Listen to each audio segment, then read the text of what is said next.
ओनसोलनि रायजो राजानि फिसा फिसौफ्राल' मोनो होननाय बे बिटिसि सुक्तियाव दंमोन नाथाय प्रमद बर'आ बेखौ बिटिआर सुक्तियाव चेन्ज खालामनायलाय बे बाहेरानि डिब्रुगड़नि तिनसुकियानि नलबारिनि बरपेटानि गोबां केन्डिडेटफ्रा जोंनि बे जायगायाव मास्टार मिस्ट्रेस आरो गुबुन गुबुन डिपार्टमेन्टआव साख्रि मावफैबायमोन बेखौ लानानै जेला जोङो आं अमर सिंह ब्रह्मजों दावराव देख्रेबजों जेला ससियेल मिडियायाव हख्रावबाय थानानै जे जोंनि 6 सिडिउलाव माबे बाहेरानि मानसिफ्रा एपइन्टमेन्ट मोनखो बे इलिगेल जाबाय 6 सिडिउलनि स्पिरिटखौ बियो नष्ट खालामबाय होननानै जेला बखिबाय थायो बिनि नेक्स्टआवसो बिथांमोनहा लासै लासै लासै लासै बे एपइन्टमेन्टनि प्रसेसखौ मावनो खाबु लाफिननो हादों जों जुदि बुङामोनबा बे गोमालांबायमोन दा प्रमद बर' नोंथांनि बे डायनामिक लिडारा मा स्टाइलनि बे बिटिसि 6 सिडिउलखौ धंस खालामदों नोंथाङा मिथिगौ डायनामिकनि आखलखौ मा डायनामिक बेलाय बिनि डायनामिकआ बर' जाति आरो बिटिसि 6 सिडिउल एडमिनिस्ट्रेशनखौ धंस खालामनाय आरो बेखौ लानानै 6 सिडिउलनि ट्राइबेलनि मोनथायखौ धंस खालामनानै ट्राइबेल आरो नन ट्राइबेल समान अधिकार समानै जौगानाय समानै राननानै जानाय बेनिसो भिजन मिशन बिथाङा बानायदों नोंथाङा मिशन भिजननि खोथा बुंलायलायदों प्रमद बर'आ जाय बिटिसि सुक्तिखौनो फरायनो रोङा हायार सेकेन्डारि पासल' बे he does not know English he cannot understand the spirit of English बेयो बुजियाखै बा निश्चय मालाबाबो बे फरायाखै बे बिटिआरनि सुक्तिखौबो बे मालाबाबो फरायनानै निजेनो बारा बुजियाखै बे हायार सेकेन्डारि पासजों एथ' बोसोर एबसुखौ थगायनानै प्रेसिडेन्ट जाबोनानै थगायनायाव अस्थाद अल्प बिद्या भयंकर लिटिल लार्निं इज डेन्जारास थिं बे प्रमद बर'आ दिनै जातिखौ माने थगायनानै बिराद गोजौआव गाखोनाय 6 सिडिउल बिटिसिखौ जलदब दैखर गोराय दैखर गोथौ बोरायाव बियो नारसोमनानै दोनहरबाय नोंथाङा मिथिगौ बे बिटिसिआव जोंहा 40टा ट्रेन्सफार साबजेक्ट आसाम गभर्नमेन्टआ बिएलटिजों सेन्ट्रेल गभर्नमेन्टजों आसाम गभर्नमेन्टजों जानाय सुक्तियाव जोंनो 40टा डिपार्टमेन्ट होखादोंमोन बे 40टा डिपार्टमेन्ट ट्रेन्सपर्ट साबजेक्ट होनो बे ट्रेन्सपर्ट साबजेक्टआव आसाम गभर्नमेन्टहा आखाइ होनायनि खुनु मोन्थाय गैला नाथाय बेखौ दिनै 40टा डिपार्टमेन्टखौ हाग्रामा महिलारिया 17 बोसोराव ग्रोम ग्रोम सालायबोबाय नाथाय बेखौ दिनै बिटिआर सुक्तिनि दारै मा खालामबाय धंस खालामनानै इभेन 16टा मोजां मोजां डिपार्टमेन्टखौ प्रमद बर'आ स्टेट गभर्नमेन्टनो हरफिनबाय नोंनि डायनामिक लिडारनि आखलखौ नायदो हाग्रामाखौ लेखा रोङै होनो बे हाग्रामा लेखा रोङैया 40टा डिपार्टमेन्टखौ 17 बोसोर ग्रोम ग्रोम सालायनो हाबाय प्रमद बर'आ इउपिपिएलनि प्रेसिडेन्ट जानानै इउपिपिएल गभर्नमेन्ट दाबाय गभर्नमेन्ट दानानै 3 मासनि गेजेरावनो बियो 16टा डिपार्टमेन्टखौ आसाम स्टेटनो हरफिनबाय बेनो डायनामिक लिडारा बेखौ डायनामिक लिडार होनो नोंथाङा प्रमद बर'नि सोमोन्दै आं जा मिथिबाय नोंथाङा हजों काजिगामियाव बेकवार्ड हाग्रा ओनसोलनि हेडमास्टार जाबोनायखाय खुनु कमिउनिकेसन मोना नोङो आरो बे जायगायाव मबाइलाबो टावार नाङा गतिके नोंथांनाव जेबो इनफरमेसन गैया होननानै आं सानदों ओमफ्राय नोङो दा रिटायार जानानै हयथ' दतमायाव थाफैबाय नोंथाङा थाफैनानै नोंथाङा हयथ' इउपिपिएलनि देवानि नोंथांमोननि बे एलेकायाव दङ बिसोर थुनायाव नोङो बे बाथ्राखौ बुंबाय किन्तु नोंथांनि सर्सआथ' बिराद poor you have never studied BTC Accord you have never studied BTR agreement नंखायनो नोङो जानला मोनला बुंदों दा बे बिटिआर सुक्तियाव बे लेन्ड एन्ड रेभिनिउआ जोंनि 40टानि ट्रेन्सफार साबजेक्टआ हा हुनि मेटार हा हुनि नामजारि होनाय खाजोना खांनाय एलटमेन्ट होनाय एभ्रिथिं दायथ'आ बिटिसिनो आसाम गभर्नमेन्टआ होखाबाय बिनि इभेक्सनखौबो इभेन बिटिसिआनो खालामनो हायो नाथाय बिटिसिआ दासिम इभेक्सनखौ खालामथ'वाखै माखासे उसुबिदानि थाखाय बे आलदा खोथा किन्तु बे लेन्ड एन्ड रेभिनिउखौ नोङो दाखालि 16टा डिपार्टमेन्टआव आसाम गभर्नमेन्टनो हरफिनबाय आरो नोङो प्रमोद बरुआ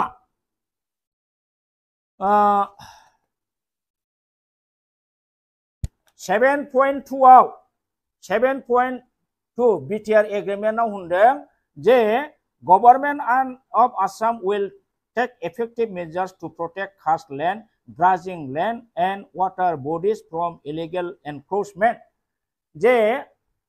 जायगायाव land and revenue BTC नि खामोन बेखौ नोङो बिसिनो हरखांनाय लोगो लोगो आर एग्रीमेन्टआव प्रमोद बर' बाबुआ मा खालामबावखो बले खासा वाटार बडिज आर बेनिफ्राय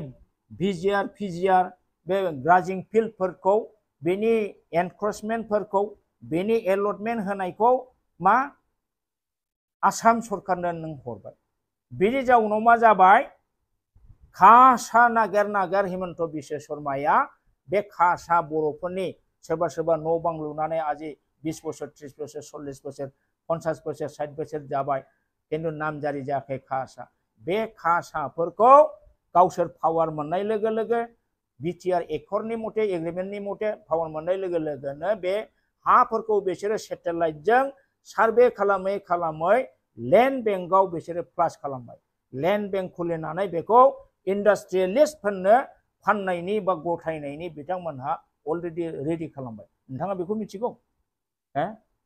दिनै हा हुनि गासिबो मालिकआथ' आसाम गभर्नमेन्टआनो जाफिनबाय अब्ला बेबादि हा हुनि पावार हानि थाखायनो जोङो आन्दोलन खालामदों हा रैखानि थाखाय लेन्ड राइट्सखौ इनस्योर खालामनानै 6 शेड्यूल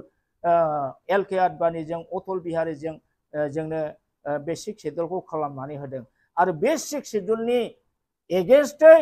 प्रमोद बरुआ खासानि निरापत्ता दैनि निरापत्ता बिलोफोरनि निरापत्तायै एसेम्बलि जिरायनो थाखाय बै 40 जननि सिटखौ देफाय देसि खालामजोबनानै दा 126 जन जिरायजानाय बानायफैबाय अर्थात प्रमोद बरुआ बिटिसि एसेम्बलिखौ आसाम गभर्नमेन्टनि हिमन्त बिश्व शर्मानो फानबाय आरो सम बिसोर दा एसेम्बलि जिरायफैयो होमब्ला मा प्रमोद बरुआ फाननानै जाजोबदोंना जाजोबाखै बै बर' राजा इरागदावआ मणिपुरि हिन्जाव हाबा खालामनानै मणिपुरि हिन्जावनि षड़यन्त्रआव जेरै रायजो मणिपुरि हिन्जावा बिदानो सेनानै होजोबदों दिनै प्रमोद बर' बिथाङा हारसा हिन्जाव कलिता हिन्जाव लानानै दिनै बर' रायजोखौ बिमाय मामा हिमन्त बिश्वनो दिनै फानजोबदों दा गतिके बै समनि इन्दुप्रभा हारसा हिन्जावजों दिनै प्रमोद बर'नि साम भरालि हारसा हिन्जावजों बर' रायजोखौ जाबाय नोंथां हेडमास्टार नोंथाङा बेफोरखौ बुजिनानै नाय दा दिनै बिटिआरआव 3rd grade 4th grade appointment होनायनि माबा गैया जोङो हब्रा ससियेल मिडियायाव बुंनायखायसो दा एसे एनै एपइन्टमेन्ट होनो हादों दिनै बे एपइन्टमेन्ट होनायाव नोंथाङा दाखालि खोनायाखै ससियेल मिडियायाव ओंखारनायखौ नोंथाङा नायदोंना नायाखै फरेस्ट गार्डआव 8 लाख लानानै साख्रि होनायनि दावराव जानायखौ नोंथाङा खोनायाखै फरेस्ट ग्रेड 1आव 20 लाखसिम लादों नोंथाङा खोनायाखै होमबा प्रमोद बरुआ करापसन खालामाखै नामा करापसन जायै आजिखालि जुगाव सोर दं जुदि करापसन खालामाबा दिनै मारै गोदान गाहारि गोदान हा गोदान बिल्डिं बिथाङा बायदों आरो लुदों माब्रै प्रमोद बरुआ एकदम माने करापसन खालामाखै नामा जोंनि डक्टर हिमन्त बिश्व शर्मा बिथांखौनो नाय बिथाङा करापसन खालामा नामा जेथ' अल आसाम दा खामानि जादों बेसेबां पार्सेन्ट लायो हयथ' प्रमाण गैया प्रमाण देखायनो हानाय नङा नाथाय बिथाङा जे पार्सेन्टेज लायो मोजांनो बेखौ नोंथाङा खोनाया नामा दिनै प्रमोद बरुआ बिटिसिनि पुराना बिलखौ होनायाव बेसेबां पार्सेन्ट लाया थफ्ला बेखौ नोंथाङा खोनाया नामा होमबा नोङो हाग्रामाखौल' बिथांमोननि देवानिनि बुंनायाव कराप्टेड नुदों लुथिनाय नुदों दिनै प्रमोद बर' बिथाङा दिनै दुरान्ड काप सालायनायनि नामै दिनै लिटारेरि फेस्टिभेलनि नामै दिनै दिल्लीयाव बड'लेण्ड फेस्टिभेलनि नामै बेसेबां कोटि लुथिदों नोंथाङा खेल दङ आरो दिनै नोङो बायदिसिना सेमिनार बायदिसिना फेस्टिभेल खुंनानै बिथाङा बेसेबां कोटि लुथिदों खेल दङ जुदि लुथियाखैबा बिथाङा जुदि लुथियाखैबा माब्रै हेलिकप्टार दिनै लानानै इलेक्सनाव गिदिंखो हेडमास्टार नोंथां बे हेलिकप्टारनि भाराया बे प्रमद बर'नि बेथनजों सोलियो नामा बे सीएम हिसाबै बेसेबां बेथन मोनो बे बेथनजों बे हेलिकप्टार भारा लानो हायो नामा नोङो होनबाय हिमालय हाग्रामा महिला लुथिदों एसे एसेखौ लुथियो बयबो हा प्रफुल्ल महन्तआबो आसुनि आन्दलन खालामनानै बेबो चिफ मिनिस्टार जानानै बेबो लुथिदों हा जोंनि अल इन्डियायाव दङ हेमन्त बिश्व शर्मा बेसेबां लुथिदोंमोन जों मिथिया नामा दिनै बिथाङा कंग्रेसनिफ्राय बीजेपी बारबाय बेनि लुइस बार्जार केलेंकारि सारदा केलेंकारि चिट फान्ड केलेंकारि दिनै बीजेपी सरकार दंखायसो बिथाङा गनानै दं फैनायस्लाय सेन्ट्रेलाव कंग्रेस गभर्नमेन्ट जानायसाय बियो जेलाव थांनांगोना थानाङा होमबा हाग्रामाखौल' बोरै लुथिनाय नुदों प्रमद बर'आ लुथियाबा दिनै हेलिकप्टार लानो हानाय केपासिटि बोरै जाखो गोदान गोदान गारि घोड़ा लानो हानाय बोरै जाखो गोदान गोदान बिल्डिं नोंथाङा नुदों नामा हे नोंथांनि बे गामि गोथौआव थाना मा नुनोलाय थांना नोंथाङा सुग्रोमहैनायसाय बे प्रमद बर'नि सेला फेलाफोरनाव सोंनायसाय बेसेबां हा लादों बेसेबां गारि गोदान गोदान लादों दिनै जानला मोनला वान साइडेड माखासे इउपिपिएलनि देवानिनि खोथा लानानै नोंथाङा खोथा बुंबा जानाय नङा आं नोंथांखौ जेबो बुंनो गोसो गैयामोन मोनसे समाव नोंथाङा हाई स्कुलनि हेडमास्टार जाब्लाबो जोङो आरो गोदो स्कुल फरायनायावबो लोगोमोन नाथाय आं बुंनो गोसो गैयामोन नाथाय नोंथाङा जेरैबायदि दसाराव होबाय सासे मानसिखौ हाग्रामा महिलारिखौ खालि लुथिंल' खालामदों होननानै आरो बिथांनि दिनाव दावराव दावसि बुलाय सोलाय जादों होननानै दिनै बुलाय सोलायखौ हाग्रामा लाबोदोंमोन नामा बांगाल दावराव सावथाल दावरावखौ सोर लाबोआ नोंथां सावथाल दावरावखौ सोर लाबोआ सावथाल दावराव लाबोग्राया सोरमोन दा बेफोरबादिखौ नोंथांमोनहा माने थौले स्टाडिजों बुंनो नाङा आरो नोंथांखौ आं बुङो जोङो प्रमदखौ मानो रायो because of his agent of BJP Dipen बर'खौ मानो रायो because of his agency from द बीजेपी आरो बे बीजेपीनि एजेन्ट जानानै बिथांमोनहा दिनै बर' जातिखौ लानानै बेफार खालामदों बेफारि बिथांमोनहा सिङाव बीजेपीनिफ्राय कौटि कौटि लानानै बर'नि मोनथायफोरखौ दिनै मोनफा मोनफा सेस खालामगासिनो दङ दा गोलाव खोथा गोबां बुजायनांगौ दं नोंथांखौ आङो बुजायजोबला खिन्थु नोंथाङा मैया जा बुंदों बेखौ हायोबा नोंथाङा उइद्र' खालाम आं मिथिया हसिया बुंफ्लांबाय आरो प्रमद बर'खौ नों जि मोजां डायनामिक लिडार होनलायलायो डायनामिक लिडार होनलायजासे प्रमदनाव जेबो गुन गैया हि इज द डेस्ट्रयार अफ बिटिसि हि इज द डेस्ट्रयार अफ ट्राइबेल्स राइट बिथांखौ जोङो दिनै बुंनो थांब्ला हारिनि सुथुर होनजायो हारिनि मैखारि होनजायो जोलैनि हांगार होनजायो प्रमद बादि मानसिखौ नोङो उपेन्द्रनाथ ब्रह्म सासे गेदेमानि जायगायाव दारायनायखौ नोङो बरायदों बिदिबाथ' नोंथांखौबो जोङो प्रमद बर' होननांगोन नोंथांखौबो जोङो नेवसिनांगोन प्रमदनि खोथाखौ नोङो सापर्ट होयो माने नोंबो जे प्रमद बर'नि सेलादार जाहैबाय होमबा नोंथाङा मोनहा गासिबो बर'फा उपेन्द्रनाथ ब्रह्मखौ अपमान खालामग्रा जाहैबाय जोलैनि हांगार जाबाय नोंथाङाबो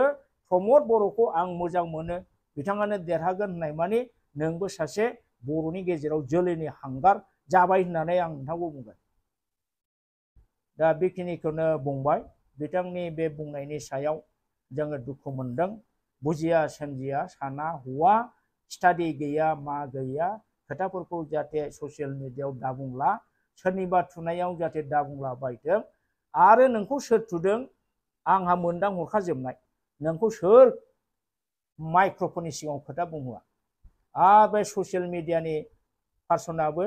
बेबो मा साइजनि मानसि जोङो बुजिजोबखागौ बिसोरनाव खुनु जाति सेन्टिमेन्ट गैया जेबो मिथिया उपेन्द्रनाथ ब्रह्मनि आदर्श नीति जेबो मिथिया बिसोर नोंथांमोनहा नोंथांखौ आं बुंगोन सासे हेडमास्टार हिसाबै रिटायार जाबाय था आरो जुदि रिटायारमेन्ट ससाइटि नांगौबा जों फै आंनो जेनेरेल सेक्रेटारिखा अल बड' सिनियर सिटिजेन फरामनि जोंनि फरामा दा वेस्ट बेंगल आरो ओरै माबासिम सहैगासिनो दं ओजों उदालगुरिसिम जाबाय नेक्स्ट इलेक्सननि उनावहाय जोङो सनितपुर गहपुर ओरै बारगोन फै नोंथांखौ आं वेलकाम होयो जोंजों खामानि मावफै बे प्रमद बर' दालालि जाति फाननानै जाग्राजों नोंथाङा लोगो दाजा बिथांमोननि फापखौ बाहागो लाफानाय जागोन बेखिनिखौनो बुंनाय जाबाय गोजोन्थों रायजोफोर नोंथाङा नायदों नामा आंथ' सानो नोंथाङा खुनुदिन बिटिसि एकर्ड फरायफेरनो निस्सय मोनाखै बिटिआर सुक्तिखौ जिबनावबो नों नायाखै आरो जुदि नोङो नायोमोनबा स्टाडि खालामोमोनबा बेबादि जाम्बाबादि आला गला सा साज्रां थौले गोसोजों बेबादि बुंलाबायामोन आं नोंथांखौ खावलायगोन नोंथाङाबो सिनियर सिटिजेन आंबो सिनियर सिटिजेन बेबादि अल्प स्टाडिजों थौले स्टाडिजों बा सोरबा UPPL नि देवानि डिक्टेटर होनायजों डिक्टेसन होनायजों डिक्टेसनजों नोंथाङा बाथ्रा दाबुं स्टाडि खालामनानै नाय बे BTC जेनाखि एक्ट बेवहाय मा मा दंमोन नोंथाङा स्टाडि खालामदोंना बेवहाय मा दंमोन आङो थन्न फरायनानै थांला नोंथाङा आंनि दतमानिनो मानसि नोंथाङा फै आंनि खाथियाव I will show you everything with documents नोंथाङा सासे रिटायार्ड हेडमास्टार दा जेबो खामानि गैला नों सिनियर सिटिजेन जोंबो सिनियर सिटिजेन जों दा अल बड' सिनियर सिटिजेन फराम दाबाय जोङो अल बड' सिनियर सिटिजेनाव बेफोरबादिखौ गोबां सावरायो नोंथाङा जोंनि मिटिंआव खेबसेबो हयथ' थांनो मोनाखै नोंथाङा गोथौ गामियाव थायो नोंथाङा इन्टेलेक्चुएल ग्रुपजों बारा थासाव गैया नंखायनो नोंथांनि नलेजआ बहुत लिमिटेड जानानै दङ आरो नोंथाङा निश्चय पार्सनेलिबो BTC एकर्डआव मा दंमोन BTC आव मा गैया नों निश्चय माने माबायाखै स्टाडि खालामाखै बे BTC आव BTC खौ 6th Schedule Autonomous Council with the name Bodoland Territorial Council under the 6th Schedule होननाय दङ 6th Schedule नि माबाखौ दफानि स्पिरिटखौ मिथिगौना नोंथाङा What do you mean by 6th Schedule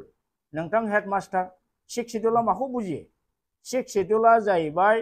ट्राइबेलफोरनि बे मोनसे स्पेशल इन्डियान कन्स्टिटिउशनाव होनाय प्रभिजन बे 6th Schedule एलेकायाव कुनु नन ट्राइबेला ट्राइबेलनि हाखौ बायनो मोना आरो बै समाव ट्राइबेल बेल्ट्स एन्ड ब्लकआव ट्राइबेलफोरनि हाया जोबजोब्बाय नन ट्राइबेला दखल खालामजोब्बाय होननानै LK आडवाणीजों आरो बेनिफ्राय अटल बिहारी वाजपेयीजों बे 6th Schedule बर'फोरनो आसामाव खालामनानै होनो बाध्य जादों नङाब्ला बर'फोरनि हाया जोबस्रांजोबसिगोन लाख लाख बिगा ट्राइबेलनि हाया नन ट्राइबेलजों बे दखल जाबाय नोंथाङा बेनि डाटाखौबो गैया होनदां जे हाइकर्टआ 4 लाख बिगा ट्राइबेल बेल्ट्स एन्ड ब्लकनि हाखौ इभिक्सन खालामनानै अलरेडि अर्डार होनानै दं हयथ' बे डाटायाबो नोंथांनाव गैया दा जेबो गैयालासिनो नोंथाङा खोथा बुंलाबायदों दिनै सोरनिबा राजनिति देवानिनि थुनायाव आरो नैबे जाहैदों BTR सुक्ति बे BTR सुक्तियाव नैबेहाय थानाय 6th Schedule थानाय गोबां मोजां पावारखौ बे धंस खालामदों नोंथां बेवहाय दंमोन जे BTCआ 12 जनिया मोनसे काउन्सिल थायो बेनि गाहायखौ चिफ आरो सासेखौ डिपुटि चिफ होनो बे चिफ आरो डिपुटि चिफआ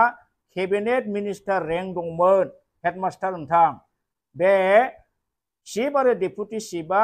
cabinet minister rank Himanta Biswa Sarma मोनबादि स्टेटासनिमोन नाथाय नैबे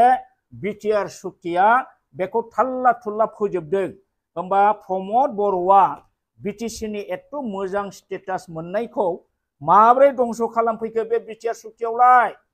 बेवहाय BTR सुक्तियाव चिफ होनालासेनो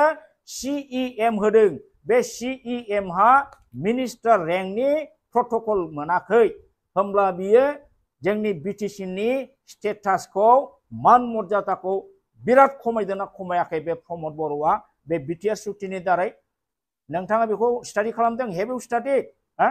निश्चय नोङो खालामाखै आरो नैबे BTC सुक्तियाव होदों जे BTCआ सेन्ट्रेल बाजेटनि फैनाय थाखा स्टेटनि बाजेटनिफ्राय फैनाय थाखा BTC हेड एकाउन्टआव डाइरेक्ट हाबोमोन आरो बे थाखा जमाखौ जिकुनु एमाउन्टनि सेंसन BTCनि एलेकायाव EM आरो चिफ बिथांमोनहा सेंसन होनानै पुरा खामानि मावनो हानायनि गोहो दंमोन इन्डिपेन्डेन्ट बेवहाय आसाम स्टेट गभर्नमेन्ट बा डेपुटि कमिशनारफ्रा जेबो पावार गैयामोन हेडमास्टार नोंथां स्टाडि खालामनानै नाय जानला मोनला खोथा बुंबा जाया नाथाय बेखौ नैबे BTR सुक्तिया प्रमद बर'नि बे BTR सुक्तिया बे मा खालामदों बे EMफोर सेंसन खालामनो हानाय पावारखौ डिसिफोरनो हरदों डिसिफोरनो हरनानै डिसिफोरासो दा बिटिसिनि गासिबो स्किम सेलेक्सन खालामनाय आरिनाय बेनि मावफुंनायनि खामानिफोरखौ डिसिफ्रा मावो नैबे बिटिआर सुक्ति मथे होमबा 6 शेड्यूलनि मिनिंखौ नोंथाङा एसे मिथिबावदो 6 शेड्यूलाव डिसिफोरहा खुनु पावार गैया out of purview of BTC administration बिथांमोनहा ल' एन्ड अर्डारनि बादै बा स्टेटनिफ्राय फैनाय माखासे स्टेट रिलेटेड खामानिनि बादै 6 शेड्यूलनि डेभेलपमेन्टेल खामानियाव बिसोरा आखाइ होनांगौ जेबो गैया दा बेखौ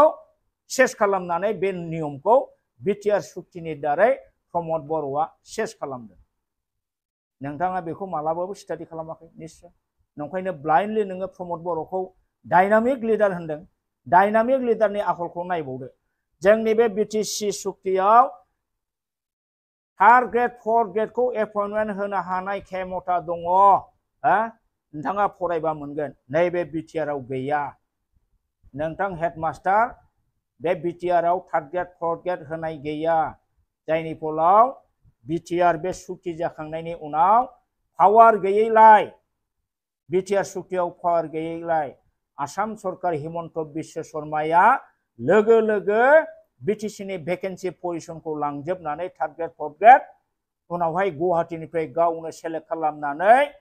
माने जोंनि बिटिसिनि डाइरेक्टरफोरखौ एपइन्टमेन्ट होनो अर्डार हरदों डाइरेक्ट सेलेक्शना माने मा होनो दिसपुरानो खालामदों गुवाहाटीयानो खालामदों जायनि फलाव जोंनि बे बिटिसिआव आगोलनियाव दंमोन बिटिसिनि बाहेरानि मानसिया बिटिसिआव साख्रि मोना